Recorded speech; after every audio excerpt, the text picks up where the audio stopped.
आज मैं आपको जो कहानी सुनाने जा रहा हूँ ये महज एक हादसे की कहानी नहीं है, ये एक पूरे निजाम की नाकामी की कहानी है।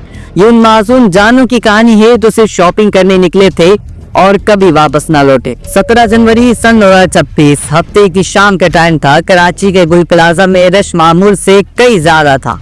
शादियों के सीजन चल रहे थे, नए साल की सेल चल रही थी, खवातीन अपनी खरीदारी कर रही थी और बच्चे टॉयज लेने के लिए अपने माँ बाप का हाथ पकड़ के दुकानों की तरफ खींच रहे थे और कुछ दुकानें बंद होने लगी थी। दुकानदार आखिरी कस्टमर से कह रहे थे कि भाईजान दुकान बंद करने का वक्त है, जल्दी लें और दुकान बंद करते हैं। और फिर अचानक से 9:45 बजे लाइट्स ऑफ हो जाती हैं। अजीब सी हलचल शुरू हो जाती है।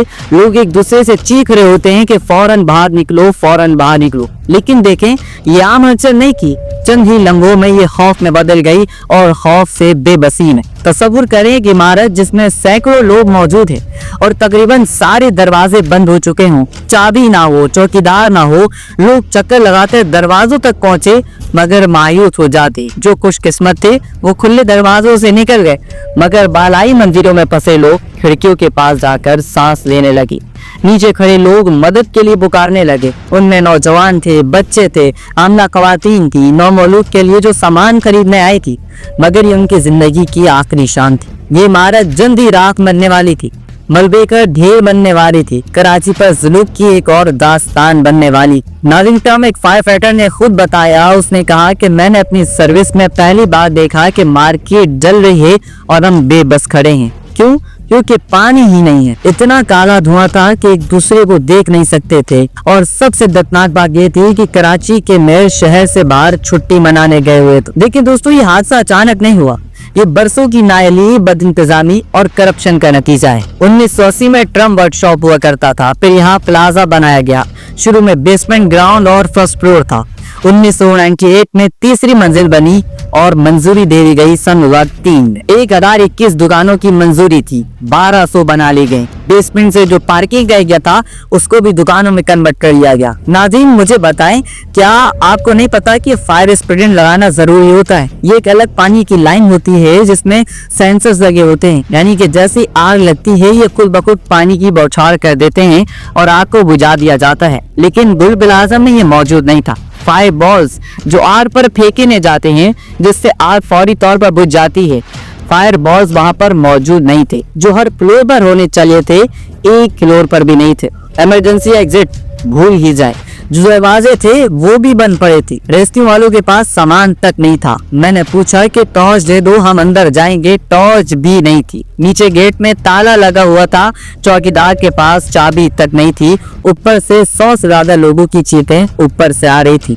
हम खिड़की खोलकर अंदर घुसे। 2 लोग थे, एक खिड़की की जाली पकड़े हुए था। बच्चों की आवाजें आ रही थी, बचाओ बचाओ। ये आवाज अब तक कानों से नहीं जा रही है। ये उसका कहना था, मैं अपनी जुबानी नहीं बता रहा हूँ। नागरिक, अब सोचने का वक्त ये है कि पानी का बहरान पाकिस्तान और कराची में हमेशा से रहा है। फायर फाइटर्स ने बताया कि हाँ अंदर घुसे, काम कर रहे थे, पानी खत्म हुआ, फिर बाहर आए, फिर पानी लिया और फिर गए और लोग उस वक्त जल के खाक हो चुके थे। बैरूनी ममालिक में सड़क पर फायर बॉल्स मौजूद होते हैं, फायर ब्रिगेड्स मौजूद होते हैं, सूट नोबल जिससे फायर ब्रिगेड्स पानी को लेते हैं फौरन और जल्दी छिड़काव करते हैं, वो सारी चीजें मौजूद होती हैं। कराची की आबादी 3.5 करोड़ है। फायर स्टेशन सिर्फ 20 हैं, मुलाजिमीन सिर्फ 700 हैं और उनमें से 200 से 300 सिर्फ रिश्वत लेकर आए हुए हैं। न्यूयॉर्क 90 लाख आबादी है, 244 स्टेशन से 1100 मुलाजिमी हैं। लंदन 8 लाख आबादी है, 102 स्टेशन से 6000 मुलाजिमीन हैं। लाहौर 1 करोड़ 30 लाख आबादी का शहर है, 14 स्टेशन से 490 मुलाजिमीन। सामान की कमी।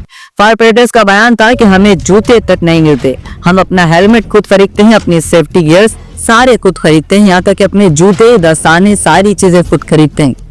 जरूरत इस वक्त 7 लोग फी गाड़ी की है, हकीकत में सिर्फ 4 लोग होते हैं। सन 2009 से कोई नई भर्ती नहीं हुई।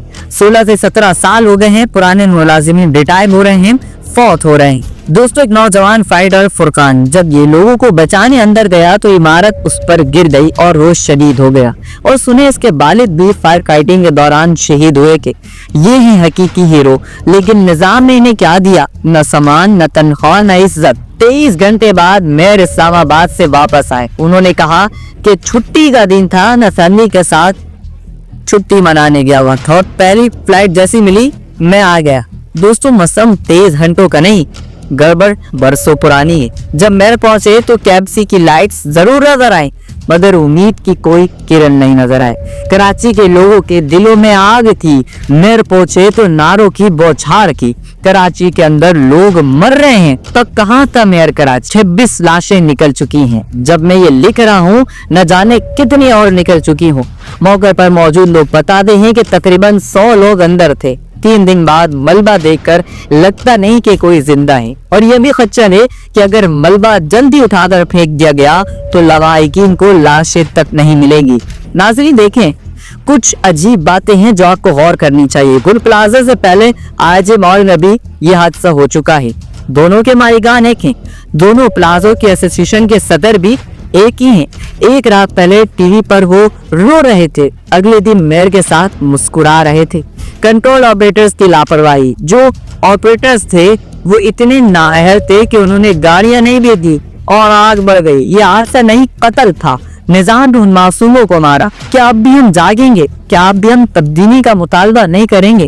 देखिए नाज़रीन, ये कहानी सिर्फ कराची की नहीं है, ये हमारे पूरे निजाम की कहानी है। याद रखिए, गड्ढे में बच्चे गिरकर मर जाते हैं, शॉपिंग मॉल चंद मिनटों में जल जाते हैं, डब्पर राइडर्स पर चढ़ जाते हैं, कभी गोली कभी भत्ता, और कराची वालों को इस तरीके से मार दिया जाता है। जब तक अपनी आवाज नहीं उठाएंगे, जब तक अपनी जद्दोजहद नहीं करेंगे, जब तक अपने मुतालबात नहीं रखेंगे, यह सिलसिला जारी रहेगा। ये वीडियो शेयर करें, अपने दोस्तों को बताएं और अपनी सोच को बदलें, क्योंकि अगर आज हम नहीं जाएंगे तो कल कोई और गुल प्लाजा जलेगा, कोई और माँ अपने बच्चे को खो देगी।